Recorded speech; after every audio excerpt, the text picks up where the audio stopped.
This road's too long, I can't make it on my own steam. But it won't be long, once in a while we're allowed to dream that we're gonna make it through the night. We're gonna journey to the light. We're gonna make it through the night. Whoa, we're gonna What is up, everybody? Gonna do a quick update on just the fish room today. Let's go ahead and start with the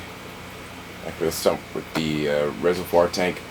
Unfortunately, I won't be able to show you any fish because duckweed made it into this, and it's covered literally every square centimeter of the surface, so I can't actually see what's going on in there. Presumably, guppies are breeding, shrimp are breeding. That's what I would assume. That's what was going on the last time I saw them. But did move bamboo into a lot of these tanks. There's some trimming. There's some trimming over there. I got new bamboo for the 29-gallon that I kind of use as a bamboo nursery, and or lucky bamboo. It's not real bamboo, but a lot of the stocks were getting to the size of my original stock, which is massive now, and kind of had to move them. So the ones that I couldn't place anywhere in a tank, really, I went ahead and dropped them in here. So yeah, this is just massive. Here's the whole thing. It doesn't even fit in the frame, but it is just huge. That's why I love about bamboo, to just keep growing in your tanks. As long as you give it enough light, you just keep on growing. Let's go ahead and start with these guys. My shrimp guppy tank thing. Really, I just kind of threw this tank together randomly. I had some guppies, some guppy color forms that I really wanted to isolate. If he shows himself, that'd be great. There he is. As you can see, it's nice, like red, violet, blue, and then the tail is nice dark crimson with a kind of a dark violet band around it. There's the more fantail version of it. I have not seen this anywhere. I'm assuming that it is my own guppy's creation, so probably my own breed. Don't have a name for it. I don't know, something like blue crimson. Not very creative, but I'll figure out a name when I start selling them or something. But hopefully I don't lose this lineage like I did the first lineage I came up with so long ago. But so those are the guppies that are in there. We've got plenty of fry, and then we've got the dwarf shrimp back there. There is a few of the like the dark wood color variant in here as well. I don't remember putting them in here, so they must have just been, I don't know, popped out of nowhere. Maybe it's recessive or something. But there are a lot of cherry shrimp in here now. I would definitely say over 60, over 100. They're all pretty much just cherry shrimp with the dark stripe down their back, which is personally my favorite variant. I'm not a big fan of the super reds and whatever, but I'm gonna go ahead and put some algae wafers down. So after I go over the rest of the tanks, by the time I get back, they'll all be crowding around and we'll be able to see it. Alright, next tank. This is the grow out tank for the Fishroom orange flash fry that I actually don't remember who their parents were. It's either her and him, those pair, or their parents, so that, which means that they are siblings. Yeah, I don't remember. I don't think I had any real, I don't know, tracking systems, because they were all produced in a colony, so I didn't really have any tracking system for who bred who. This was basically just, let's see, Cockatoides Orange Flash. Turn the light off, get the glare out. Some Orange Flash, their fins are coming in very nicely. They're they're coming up on breeding size. And then a lone Botaniata Rio Tigre. I think it's a soon-to-be male. I think he's still pretty young. He was too young to deal with the larger males, so just took him out. As well as some longfin and non-longfin bushy-nosed plecos. They're just kind of scattered throughout. There's one.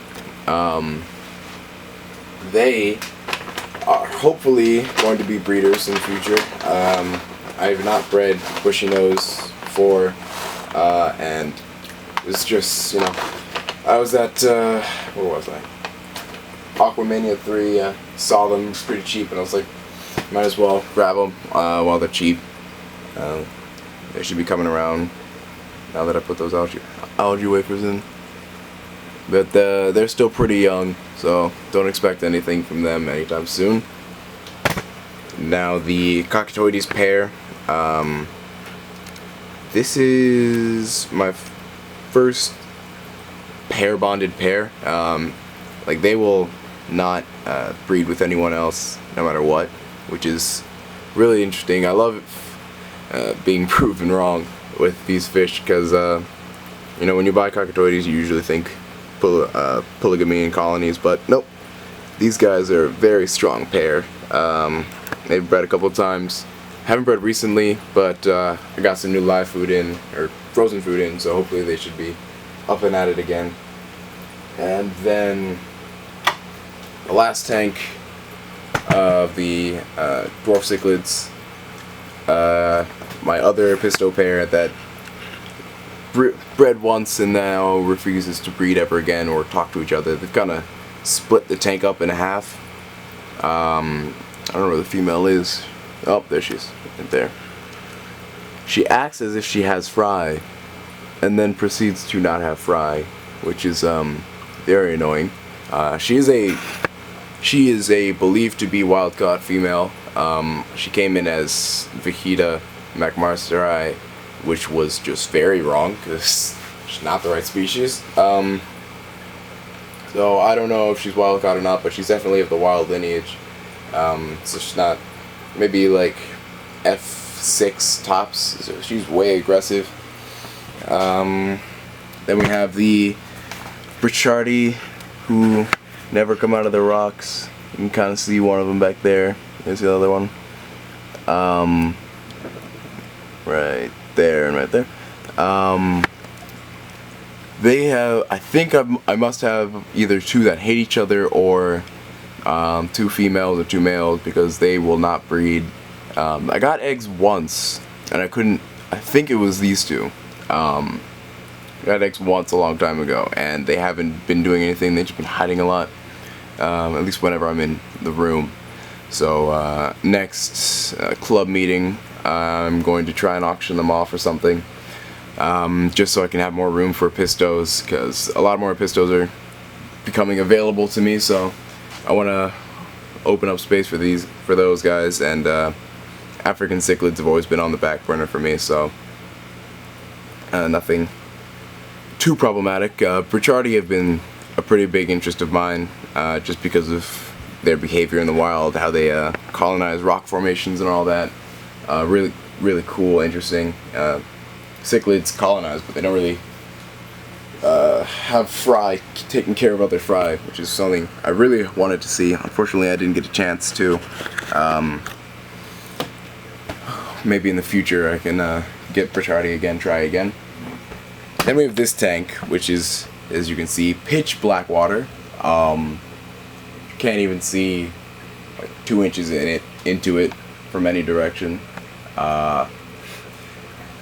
It is very, very dark. I'm gonna probably take some water out and use it for water changes in other tanks, and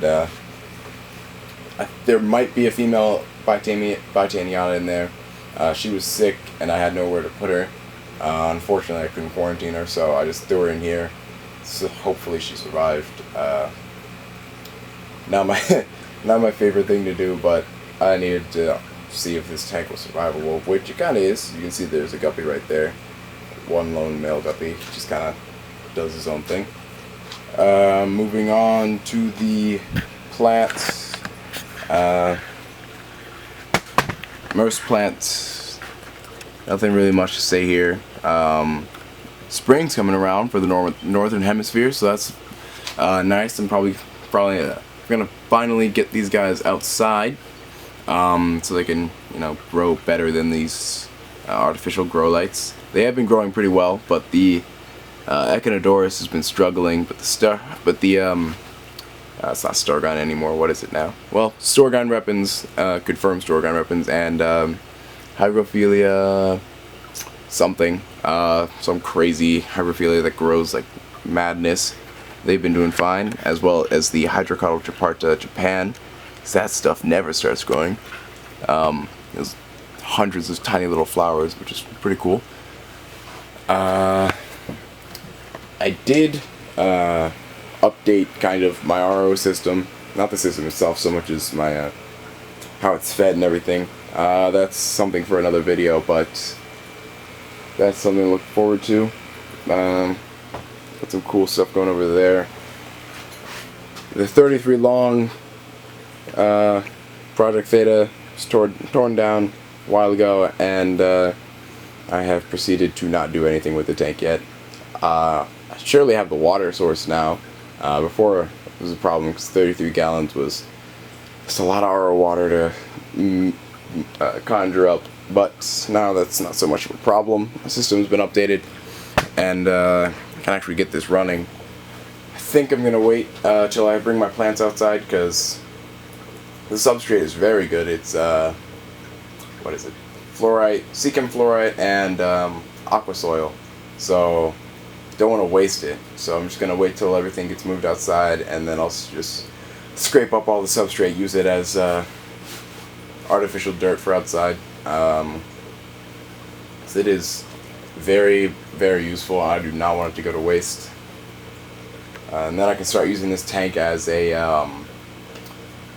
breeding tank. I might actually get some custom-made, I don't know, acrylic or glass separators, so I can make it into multiple smaller tanks or smaller sections for pairs and whatnot. Or I might just do a colony again, 2 colonies, something. I don't know. I'll figure it out when I get to there. But 33 long, going back to its original purpose for pistos, of course. Blah blah blah blah blah. That's pretty much it for this fish room. Hopefully next video I can show you guys the new pistos that I will hopefully be getting. I'm going to be trading the Cockatoides fry, or at least some of it, for a unconformed Nisani type. They were sold as Cockatoides, unfortunately, so they were just completely incorrect. So they were clearly some kind of Panduro or something. They did have a black lateral spot. I'm working on IDing them with an actual species name, but right now they're just I'm calling them CF Panduro. I don't, seems like Panduro, but not quite. So yeah, see you next time.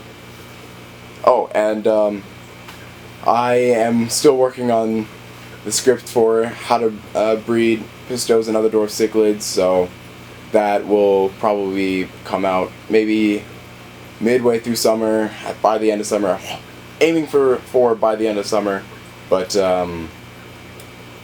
this will pay off, I hope. I just remembered I can't say sign off yet. So now we can get a better glance at the guppy types. Unfortunately, the shrimp are very slow at figuring out where food is, so they're just kind of walking around. I do have this wire cage that that's used for the guppy fry to, you know, not be eaten, but Seems the shrimp enjoy it a lot more than the guppies do. That female I also wanted to isolate. She's got a nice like black and yellow tail. Kind of looks like a old like lightning cockatoides when those things were around. I haven't seen any of those. Or instead of double red, it's double yellow. But yeah. And there are some of the bushy nose. Alright. See ya.